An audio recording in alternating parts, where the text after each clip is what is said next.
पहले तो इंडिया गठबंधन या इंडिया अलायंस जो है ये तय कर ले कि कांग्रेस को 8-10 सीट मिल रहा है क्या बिहार में लड़ने के लिए। पहले आपस में तय कर लें कि कौन कितना सीट लड़ेगा। जब वो लड़ने की आपसी तैयारी बना लेंगे वो निश्चिंत रहे, भाजपा पूरी तरह से तैयार है। पूछना चाहता हूँ, आपको क्या ईडी आके अरेस्ट कर रही है? सड़क पे चलते किसी आदमी को आके ईडी अरेस्ट कर रही है? अरे भाई, जिसने कोई गलत काम नहीं किया है उसके पीछे क्यों लॉ इन्फोर्समेंट पड़ेगा, क्यों सरकारी तंत्र पड़ेगा? आपने कुछ झोल झाल किया होगा तभी ऐसी गुंजाइश बनती है। देश के गरीब का पैसा लूटने वालों पर शिकंजा कसने का क्रम शुरू हुआ है। तब से एक ही दुहाई है कि मोदी जी ये कर रहे हैं, मोदी जी वो कर रहे हैं। बात सीधा है, मोदी जी ने अपने शपथ ग्रहण के साथ उसके पहले भी कई बार कहा है, ना खाऊंगा ना खाने दूंगा। भाजपा के राष्ट्रीय महामंत्री ऋतुराज सिन्हा हमारे साथ बातचीत करने के लिए देश के गृह मंत्री अमित शाह झंझारपुर आ रहे हैं। क्या है, किस तरीके की तैयारी है? देखिए, लोकसभा प्रवास योजना के अंतर्गत माननीय राष्ट्रीय अध्यक्ष जी और माननीय अमित शाह जी लगातार देश के विभिन्न राज्यों में प्रवास का कार्यक्रम कर रहे हैं। उसी के तहत माननीय अमित शाह जी का कार्यक्रम लगा है और मुझे लगता है इससे पूरे दरभंगा क्षेत्र में, उस पूरे क्षेत्र में बहुत उत्साह है, कार्यकर्ताओं में भी और आम जनता में भी, और एक बड़ा मैसेज देने का काम करेंगे अमित भाई, ये हमें पूरा विश्वास है। मुख्यमंत्री नीतीश कुमार को लेकर इन दिनों चर्चा हो रहा है कि वो फिर से एक बार पलटी मार जाएंगे। जी, मैंने तो ऐसी कोई चर्चा सुनी नहीं, मैं इसके बारे में क्या टिप्पणी करूं। लेकिन जिस तरीके से मुख्यमंत्री वापस लौटे हैं मुलाकात करके प्रधानमंत्री से, उसको लेकर काफ़ी चर्चा हो रही है।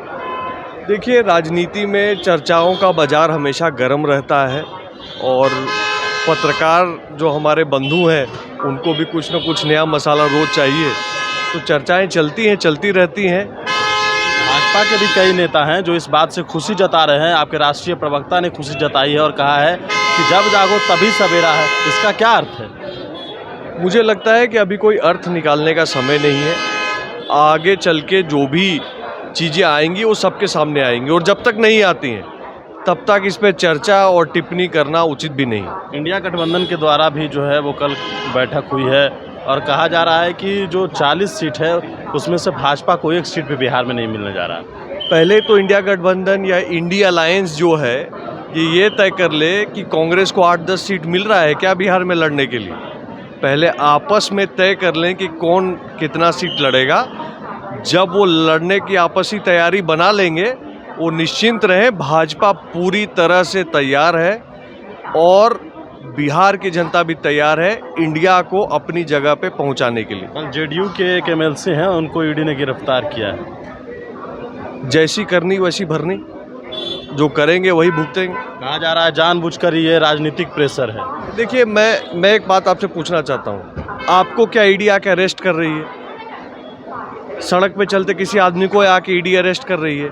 अरे भाई, जिसने कोई गलत काम नहीं किया है उसके पीछे क्यों लॉ इन्फोर्समेंट पड़ेगा, क्यों सरकारी तंत्र पड़ेगा? आपने कुछ झोल झाल किया होगा तभी ऐसी गुंजाइश बनती है।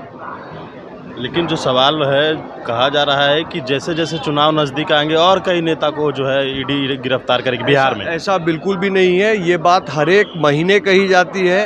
सरकार जब से बनी है मोदी जी की, जब से देश के गरीब का पैसा लूटने वालों पर शिकंजा कसने का क्रम शुरू हुआ है, तब से एक ही दुहाई है कि मोदी जी ये कर रहे हैं, मोदी जी वो कर रहे हैं। बात सीधा है, मोदी जी ने अपने शपथ ग्रहण के साथ उसके पहले भी कई बार कहा है, ना खाऊंगा ना खाने दूंगा, और उसी आइडिया पर काम कर रहे हैं। एक आखिरी सवाल, नीतीश कुमार फिर से आप लोग को स्वीकार है? देखिए, ये निर्णय और इसकी चर्चा दोनों यहाँ पे होना बेतुकी बात है। जो भी चर्चा होनी है, जो भी निर्णय होना है, जिनको करना है वो उन तक ही छोड़ दिया जाए। चलिए, बिल्कुल। तो हमारे साथ ऋतुराज सिन्हा थे बड़ी इन्फॉर्मेशन के साथ। नमस्कार।